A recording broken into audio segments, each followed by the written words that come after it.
नमस्कार। एनकेएम नव क्रांति मीडिया में आपका स्वागत है। मैं हूं संदीप शर्मा।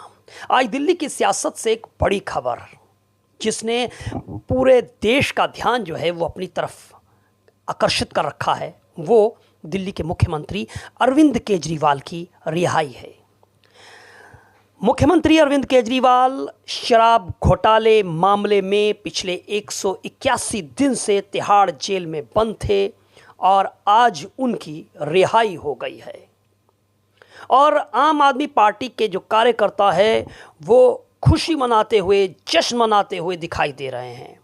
तिहाड़ जेल से लेकर दिल्ली के मुख्यमंत्री अरविंद केजरीवाल के आवास तक जो है, हर तरफ आम आदमी पार्टी जो है वो जश्न मनाती हुई नजर आ रही है। लेकिन मैं बात करूंगा कि आम आदमी पार्टी के सबसे बड़े नेता अरविंद केजरीवाल की बेल के पीछे के खेल की। इस बेल के पीछे के खेल को जानकर आपके पैरों के नीचे की जमीन खिसक जाएगी। आप हैरत में पड़ जाएंगे, आप हैरान हो जाएंगे, आखिर मैं बेल के पीछे के किस खेल की बात कर रहा हूं और इस खेल के पीछे का खिलाड़ी कौन है और इसको मैं खेल क्यों कह रहा हूं।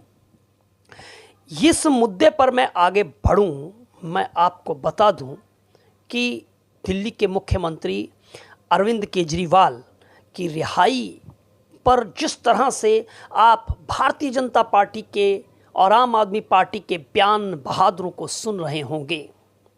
आम आदमी पार्टी जहां पर इसे संविधान की, कानून की जीत बता रही है, वहीं भारतीय जनता पार्टी इस मुद्दे पर अरविंद केजरीवाल को, आम आदमी पार्टी के नेताओं को गरिया रही है, भ्रष्टाचारी बता रही है।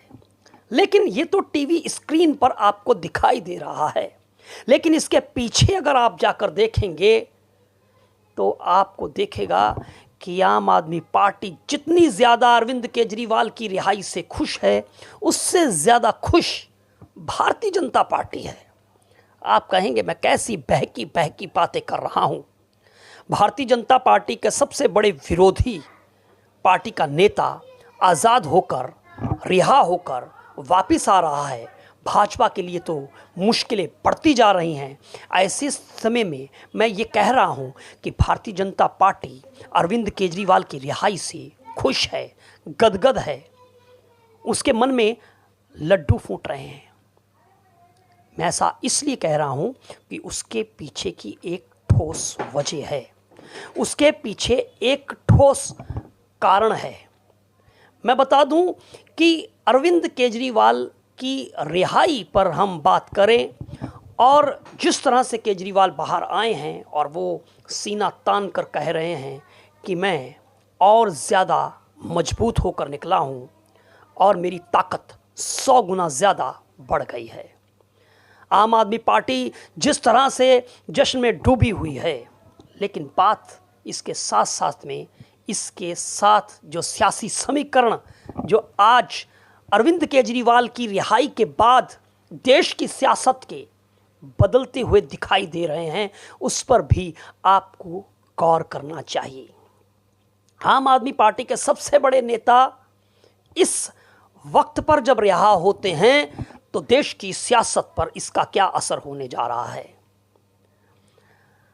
बात हरियाणा विधानसभा चुनाव की करें तो बेशक इंडिया अलायंस के पार्टनर हैं आम आदमी पार्टी और कांग्रेस पार्टी, लेकिन ये राष्ट्रीय स्तर पर अलायंस तो ज़रूर है, ये गठबंधन तो ज़रूर है, लेकिन ये गठबंधन भारतीय जनता पार्टी की निगाह में ठगबंधन है। भाजपा इसे ठगबंधन कहती है। और देखा है आपने कि भारतीय जनता पार्टी किस तरह से कह रही है कि भाई ये कैसा गठबंधन है, और राष्ट्रीय स्तर पर तो गठबंधन हो जाता है। लोकसभा चुनाव में भारतीय जनता पार्टी के सामने आम आदमी पार्टी और कांग्रेस ने मिलकर अपने उम्मीदवार दिल्ली के अंदर उतारे।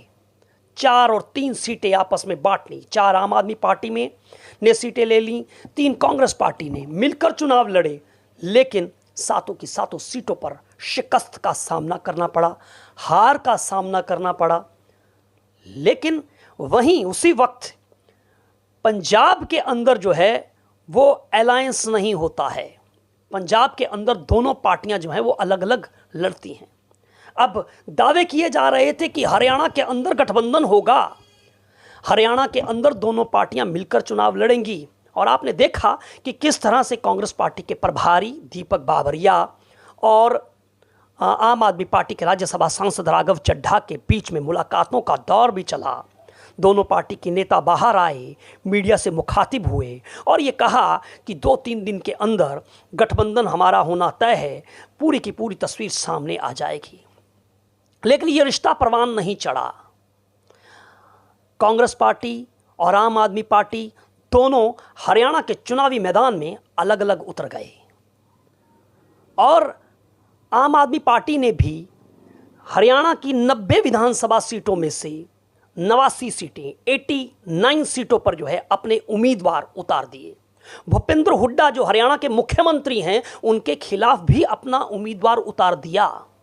और वहीं जुलाना की सीट पर जो है आपने देखा कि किस तरह से कुश्ती के मैदान से जो है वो फोगाट, विनीता फोगाट जो है, विनेश फोगाट जो है वो चुनावी मैदान में उतरी। उसके सामने भी उन्होंने, आम आदमी पार्टी ने अपना कैंडिडेट उतारा। और आम आदमी पार्टी के बड़े नेताओं की केसी वेणुगोपाल से भी मीटिंग हुई, लेकिन ये रिश्ता ये परवान नहीं चढ़ पाया, यानी कि ये गठबंधन जो है वो नहीं हो पाया। इसी को लेकर तो भारतीय जनता पार्टी जो है वो निशाना साधती हुई नज़र आती है। लेकिन इसके पीछे की बात करें तो भारतीय जनता पार्टी गदगद हो चुकी है।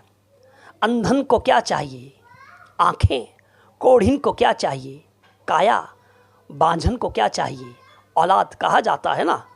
और डूबते को क्या चाहिए तिनके का सहारा, डूबती नाव को क्या चाहिए किनारा। वही किनारे की तलाश भारतीय जनता पार्टी की डूबती नैया को थी, उसी तिनके का सहारा भारतीय जनता पार्टी को था। और वो मन की मुराद जो है वो भाजपा की पूरी हो गई। अरविंद केजरीवाल की रिहाई से भारतीय जनता पार्टी गदगद है, भारतीय जनता पार्टी खुश है, क्योंकि अरविंद केजरीवाल, बेशक आम आदमी पार्टी के तमाम बड़े नेता ताल ठोक रहे हैं पिछले काफ़ी समय से, हरियाणा के अंदर जो है वो अपनी ताकत झोंकते हुए नजर आ रहे हैं, लेकिन जो असर अरविंद केजरीवाल का हरियाणा की सियासत में या किसी भी सूबे की सियासत में होगा, वो तमाम भारतीय आम आदमी पार्टी के तमाम नेता जो हैं वो तराजू के एक पलड़े में रख दीजिए और अरविंद केजरीवाल को एक पलड़े पर ले आइए। वो जो अरविंद केजरीवाल का असर है वो किसी भी आम आदमी पार्टी के नेता का नहीं है। तमाम आम आदमी पार्टी के बड़े नेता लगे हुए हैं। दिल्ली के मुख्यमंत्री अरविंद केजरीवाल की पत्नी सुनीता केजरीवाल भी पूरी ताकत झोंके हुए हैं, लेकिन अरविंद केजरीवाल की रिहाई के बाद हरियाणा की सियासत पर इसका असर होना स्वाभाविक है। हालांकि कांग्रेस पार्टी ने आम आदमी पार्टी के साथ इसलिए गठबंधन करने से इनकार कर दिया कि वो जानती है कि आम आदमी पार्टी का हरियाणा के अंदर वजूद नहीं है, इस बात से इनकार नहीं किया जा सकता है। लेकिन आम आदमी पार्टी और ख़ास करके जो हरियाणा से सटे हुए इलाके हैं, जैसे कुरुक्षेत्र का इलाका है, अंबाला का इलाका है, इन इलाकों के अंदर आम आदमी पार्टी, जो पंजाब से सटे हुए इलाके हैं, उस पर तो आम आदमी पार्टी का असर पड़ ही सकता है। और वहीं अब अरविंद केजरीवाल जब चुनावी मैदान में, हरियाणा के चुनावी मैदान में उतर जाएंगे तो सीटें कितनी जीतते हैं अलग बात है, लेकिन वो जो वोट बैंक को प्रभावित करेंगे वो एक बड़ा असर होगा। और मैं बता दूं कि विधानसभा की जो सीटें होती हैं ना, जिसका मार्जिन बड़ा कम होता है, उसका मार्जिन लाखों में नहीं होता है, उसका मार्जिन कई बार सैकड़ों और हज़ारों में होता है। और अगर आम आदमी पार्टी ने वहाँ पर पूरी ताकत वहाँ पर जिस तरह से झोंकी हुई है, तो वहाँ पर कांग्रेस पार्टी का बनता हुआ खेल तो कम से कम बिगाड़ ही सकती है। और इस समय भारतीय जनता पार्टी की जो स्थिति हरियाणा के अंदर है वो भाजपा बहुत बेहतर तरीके से जानती है। भारतीय जनता पार्टी जानती है कि उसकी नैया जो है वो डूबने वाली है। स्थिति बहुत अच्छी नहीं है। आज भारतीय जनता पार्टी के नेता भी कुछ ताल ठोक कर दावा नहीं कर सकते हैं कि वो हरियाणा के अंदर तीसरी मर्तबा सरकार बनाने के लिए जा रहे हैं। ये भाजपा को बहुत अच्छी तरह से पता है, एंटी इनकम्बेंसी है। हरियाणा को लेकर, हरियाणा भाजपा को लेकर, हरियाणा की सरकार को लेकर पार्टी कार्यकर्ताओं में ही नाराजगी है, तो फिर हम आम जनता की बात क्या कहें। ऐसी स्थिति के अंदर अगर यहां पर एक त्रिकोणीय मुकाबला जिन सीटों पर होता है, आम आदमी पार्टी के आने से, अरविंद केजरीवाल के आने से, वहां पर सीधा सीधा लाभ भारतीय जनता पार्टी को मिल जाएगा। अब मैं बेल के खेल के पीछे की बात कर रहा हूं, तो बात यहां पर यह है, क्या ये एक महज संयोग है, क्या ये महज एक इत्तेफाक है कि अरविंद केजरीवाल की रिहाई जो है वो पहले दिल्ली विधानसभा जब दिल्ली लोकसभा जब दिल्ली में लोकसभा चुनाव जब हो रहे थे तब हुई, और अब जब हरियाणा विधानसभा चुनाव होने वाले हैं तो इस समय हुई। मैं ये नहीं कहता हूं कि कोर्ट अपने तरीके से निर्णय लेती हैं, कोर्ट का अपना तरीका है, लेकिन सवाल उठाने वाले तो उठाएंगे, क्योंकि जब बेल देते समय तो सुप्रीम कोर्ट के जजों की खंडपीठ के निर्णय के अंदर विरोधाभास दिखाई देता है। हालांकि बेल के मुद्दे पर कोई विरोधाभास नहीं है, लेकिन गिरफ्तारी को लेकर जस्टिस सूर्यकांत अलग टिप्पणी देते हैं और जस्टिस उज्जवल भुइयां की अलग टिप्पणी आती है। ये टिप्पणी सवालिया निशान तो खड़े करती है, वो टिप्पणी कहीं ना कहीं संदेह तो पैदा करती है। मैं शिवसेना और विपक्ष के उन तमाम नेताओं की तरह मैं कोई शंका या कोई शक या कोई सवालिया निशान कोर्ट पर खड़ा नहीं करता हूं। हमारे देश की कोर्ट निष्पक्ष है, निस्संदेह निष्पक्ष है। बेशक शिवसेना के नेता संजय राउत प्रधानमंत्री नरेंद्र मोदी के chief justice of India DY Chandrachud के घर पर पूजा पर शामिल होने पर सवालिया निशान लगाते हुए दिखाई देते हैं, लेकिन पत्रकारिता में रहते हुए और ख़ास करके किसी भी जागरूक व्यक्ति को जो है वो अपने देश की न्यायपालिका पर प्रश्न चिन्ह खड़ा नहीं करना चाहिए। लेकिन विचार हैं, विचार तो व्यक्त किए जा सकते हैं। तो यहाँ पर दोनों जस्टिस का विरोधाभास जो है वो दिखाई देता है, जबकि जमानत पर कोई उसमें अलग अलग बात नहीं की है। ईडी ने जिस शर्तों के आधार पर अरविंद केजरीवाल को बेल दी है, उसी आधार पर जो है जो उस समय बेल दी गई थी, शर्तें वही हैं। लेकिन अब सवाल यहां पर जब दो जस्टिस अलग अलग विरोधाभासी बयान देते हैं तो उस पर आपको ध्यान देना चाहिए। उन बयानों का क्या मतलब है, मैं एक बार उस बयान को आप सुनिए। क्या कहा जस्टिस सूर्यकांत ने? कहा, अगर कोई व्यक्ति पहले से हिरासत में है, जांच के सिलसिले में उसे दोबारा अरेस्ट करना गलत नहीं है, गिरफ्तार करना गलत नहीं है। CBI ने बताया कि उनकी जांच क्यों जरूरी थी।